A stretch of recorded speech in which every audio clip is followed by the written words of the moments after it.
Hello everyone, my name is Seth Scaife. Today I'll be talking to you about some deer. We've all heard about the different moon phases and how they affect the white-tailed deer. How do we as hunters know if this is true or not if we've never experienced it? If you are a hunter, you know that there's always a group of guys on the Outdoor Channel that have this moon guide that they swear by and they always kill big bucks, but we don't know if this is true or not. I will tell you about the different moon phases and if they do or do not affect deer movement. I chose this topic because I as a hunter have always wondered if, they do affect deer movement, and I want to find out if it's true or not and further my knowledge in my hunting. My topic will be moon phases and how they affect the white-tailed deer. I will be discussing the different types of moon phases, if they affect deer movement, and how professional hunters use these to kill big deer. My first main point I'll be speaking to you about today is the different moon phases. There are 4 different moon phases, and these include the new moon, the first quarter, the full moon, and the third quarter. The first moon phase is a new moon. In the article, The Effect Moon Phase Has on Hunting Deer, written in November 2012 by Bob Humphreys, he defines the new moon phase as follows. The new moon.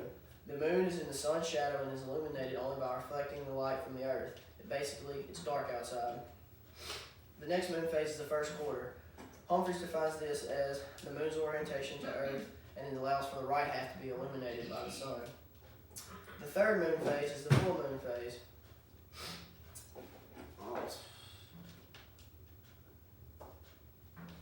The third moon phase is the full moon. He defines this as being on the far side of the earth opposite to the sun. The moon is now entirely illuminated by the sun. The last and final moon phase is third quarter. He defines this as the moon's orientation to the earth as the left half to be illuminated completely by the sun. The second main point I will be talking with you about is the moon phases and how they affect deer movement. In the article, Does Moon Phase Affect Deer Movement?, written by C.J. Winard, he says, one of the first to make a connection between moon phases and deer movement was the late Jeff Murray, who in 1992 created the Moon Guide.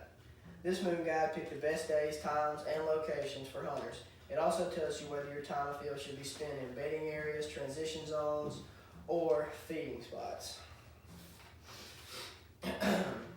He also states one of the first trail camera studies on deer movement occurred back in the 1990s.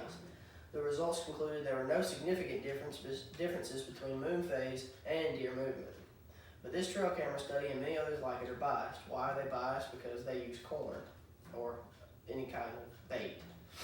And you don't know if you're using corn, there's always going to be deer and there's always going to be animals there. If you put it in more of a natural setting, you can get more of a better understanding for how the deer move. Dr. Mickey Hellickson of the King Ranch has conducted a recent study. He used GPS tracking collars on 43 deer and obtained 42,000 points of data. Through this, he determined the most activity happened from 7 a.m. to 9 p.m. and from 6 p.m. to 7 p.m. This study showed that there's no difference in the movement of deer between a full moon or a new moon. In Buckmaster Magazine's, in the article Shooting the Moon, Bob Humphrey states, many hunters believe the moon influences deer movement. Science has proven it influences tides, fish migration, and human behavior. Humphreys also states, one of the most widely accepted beliefs is that during the full moon, deer move at night, and they don't really move in the day because the moon lights it up at night and they feel more comfortable feeding at night. This answer is given because deer can feed all night under the moonlight where they feel more comfortable. My third main point is how deer hunting pros use the moon to kill big deer or big bucks.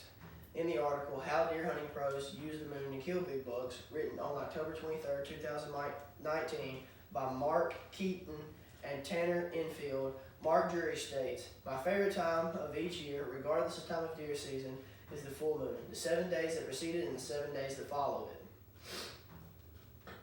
I like afternoon hunting as I lead into the day of the full moon. The moon will be visibly rising in the afternoon. On that full moon day, though, the best activity will switch over to mornings. If you look at the days as follows, those are the days the moon will be visibly setting in the afternoon.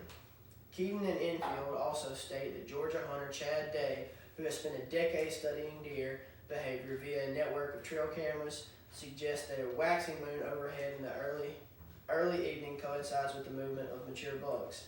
Even more explicitly, he recommends hunting in the middle of the day and the 3 days in the moon's first quarter, when the moon is overhead at 6 p.m.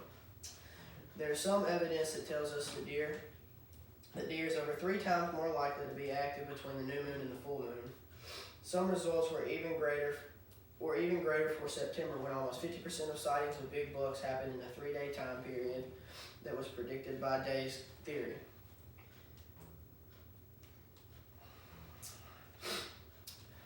This is my conclusion.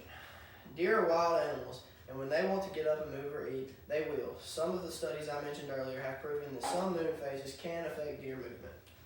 In this speech, I shared with you the different moon phases, the effects of deer movement, and how veteran hunters use these different moon phases to continuously harvest big bucks. Finally, I know I have furthered my knowledge in this research I have conducted on this topic. I hope that I have helped any of my fellow hunters out there to further their knowledge and learn more about killing some big bucks and the different moon phases.